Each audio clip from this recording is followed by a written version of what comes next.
우리 삶을 무너뜨리는 것입니다. 그렇지 않잖아요. 복음이 들어오면 내 삶이 망가집니까? 이제까지 살아왔던 내 삶을 모든 것이 180도 바뀝니까? 물론 그런 부분도 있죠. 그런 사람도 있을 겁니다. 그렇다고 해서 내가 싸우는 게 다 없어지는 것은 아니에요. 대표적인 분이 사도 바울입니다. 바울을 기억해 주십시오. 바울이 담에색 도상에서 예수 그리스도의 빛을 보여줍니다. 그렇죠? 예수 믿는 사람을 핍박하는 사람이 예수를 쫓는 사람으로 삶이 180도 변하는 거예요. 그렇다고 해서 사도 바울이 그 다음에 천한 삶을 살았습니까? 하나님은 그 사도 바울의 지식을 다 들어 쓰셨습니다. 믿으십니까? 절대 우리 삶을 망가뜨리지 않는 거예요. 모세가 40년의 광야 생활을 했지만 어떻게 했습니까? 결국은 다시 그 지식을 들어 쓰십니다. 그래서 모세 오경이 있는 거예요. 신약성경 열세원상의 사도 바울의 서신서가 있는 것 아닙니다. 두려워하지 마시기 바랍니다. 복음이 전해질 때 여러분이 이것이 나의 삶을 망가뜨리는 것이 아니에요.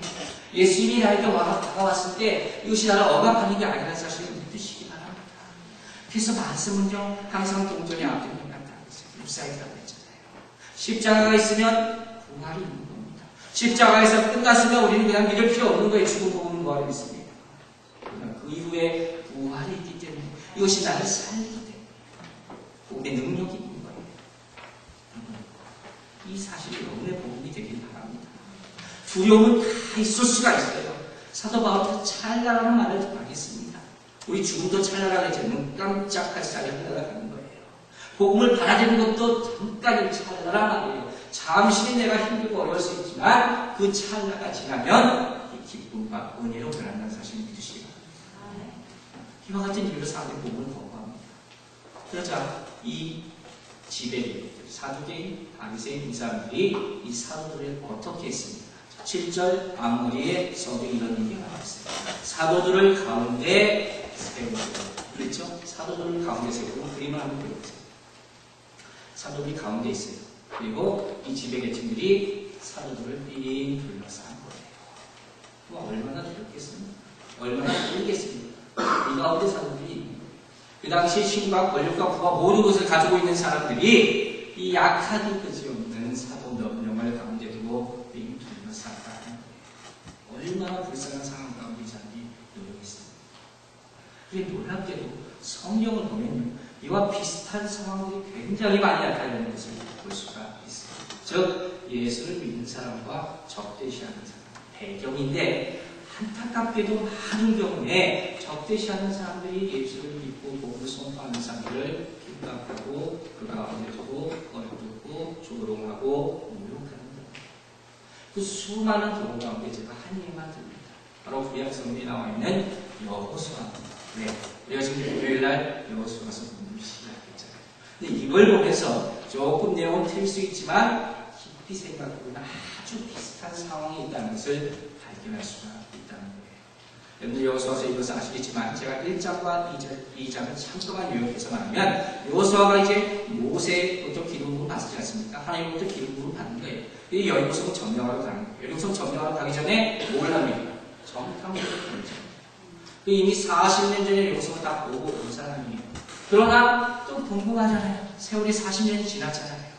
그 지형 지역이 어떻게 변했을까? 막 굉장히 궁금할 거 아닙니까? 그걸 알아야 전쟁이 이길 수 있을 거 아닙니까? 그래서 다시 정탐꾼을 보내는 거예요.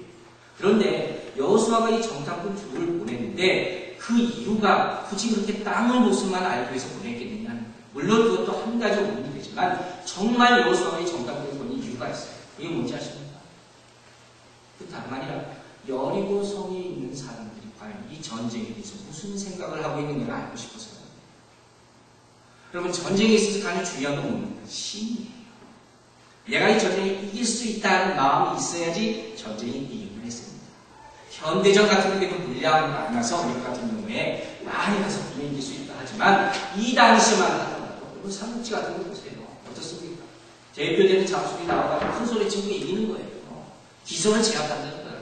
이렇게 하는 거예요. 지금 여리고 성에 있는 사람들이 우리를 어떻게 생각할까 이스라엘 군대가 오는데 이게 궁금한 거예요. 그리고 여호수아가 듣고 싶어 했던 말은 뭐였어요? 이 사람들이 두려움이 떨고 있다. 이걸 듣고 싶어 했던 거예요. 그런데 놀라운 것은 바로 이 순간부터 이 정탐꾼을 여리고 성 안에 들여보낸 순간부터 사도행전에 나오는 무리와 같은 그 무리들과 하나님의 제자들의 우리가 구분되기 시작한다는 것입니다. 자, 이건 무슨 얘기냐? 한번 생각해보세요. 여호수아가 정탐꾼을 보내지 않습니까? 이 정탐꾼이 여리고성의 분위기를 다 파악해가지고 알려줍니다. 그게 누굽니까? 정탐꾼에게 여리고성의 내용을 알려준 사람이 누구예요? 라합이죠. 그러니까 여호수아에게는 라합이 너무 고마운 사람이에요. 제일 고마운 사람이 라합이란 말이에요. 근데 라합에 대해서 잠깐 생각해보자고요. 라합이 어떤 사람이에요? 기생, 여자 기생, 천하게 손가락질 받는 그 여인이 바로 라합이라는 거예요. 근데 놀랍게도 성경을 보면요, 이 라합에 대한 얘기가 굉장히 많이 나와요. 이 여호수아서에만 나오는 게 아니라 신약 성경에도 라합에 대한 스토리가 많이 나오는데 더욱더 놀라운 것은요, 우리가 잘 아는 히브리서 11장이 무슨 장이라고 합니까? 믿음의 장이라고 하죠. 이 믿음의 장에 라합의 이름이 들어가 있어요. 그 유명한 믿음의 선진 아브라함과 그부터 시작해가지고 쭉 나오는 믿음의 선진들과 함께 나란히 한 사람이 라합이라는 여인이에요. 게다가 야고보서를 보면 야고보 사도가 라합의 믿음을 또 얘기합니다. 이 라합의 믿음을 어디다 던지냐면 놀라지 마세요. 아브라함의 믿음. 아브라함이 누굽니까? 믿음의 조상 아브라함이에요. 이스라엘에서 아브라함을 갖다 주는 거예요. 근데 이 기생 라합의 믿음을 아브라함에 겨준다는 거예요. 그러니까 얼마나 대단합니까? 여러분 이제 생각할 수도 있겠어요. 여호수아가 왜 이렇게 라합을 소중히 여겼겠습니까? 물론 정탐꾼을 숨겨주고 또 정보를 줬죠. 그러나 가장 중요한 건 뭡니까?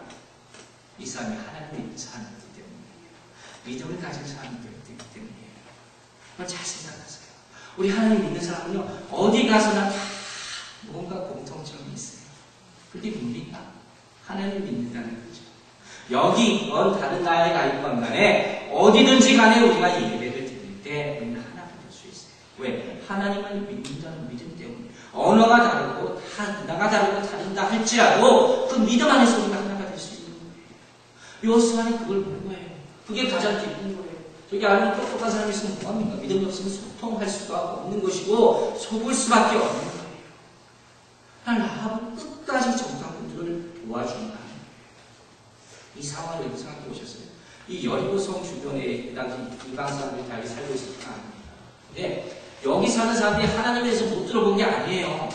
그 당시 하나님에서 다 알고 있었단 말이에요.